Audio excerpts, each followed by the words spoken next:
So ayan guys, ito yung isa sa mga gawa ng ating trainee. Ayan, so ito po yung sinasabi natin lagi na make sure na yung output po natin yan. So yan, susukatin natin is more or less nasa 13 mm lamang po siya.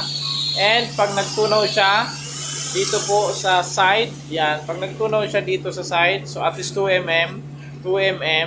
So makasobra pa siya ng 3 mm, kung 13 mm lamang yan, so papasok pa rin siya sa 19 mm. So isa sa pinaka good practice ng trainee na kailangan nating matutunan is dapat pag nagka-cup tayo, so ngayon is magka-cup na siya.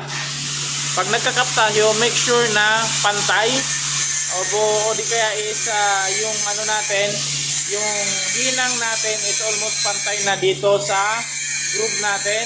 So wala na siyang pilapan. So kaya yan natin makikita natin na inalis niya yung konting umbok. Yan, sa overhead man yan, napakalinis. And dyan sa side, yan. Yan.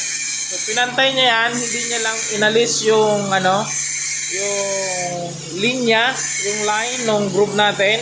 Kasi yun po yun dapat magiging guide natin mula dito sa ilalim, yan, uphill, then magtitigil tayo sa flat, then another naman, dito naman sa gilid, then titigil tayo dyan sa flat, hanggang sa matapos natin yung ating layer na hinang or overlap. Ano po? So, ganyan po dapat guys. Oh. So, matuto tayo dito sa ginawa niya. So, napakaganda, malinis, and very good yung ano niya, practice niya.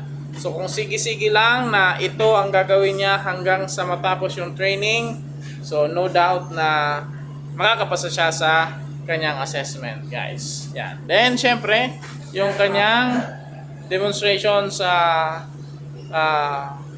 root. So, dapat yan, at least yan, magtunaw po siya, and nakita naman natin na talagang tumunaw naman talaga siya, di ba? So, maganda talaga siya guys. Oh. Yan, kita niyo naman siguro. Ayan. So, yan, ito yung sinasabi ko guys, ano? Kaya yan, sundin natin yan. Dapat susundin natin yung tamang sukat. So, siya po ang may gawa niyan. Yan, shout out. Alright. So, sige, congrats. Okay, magpatuloy.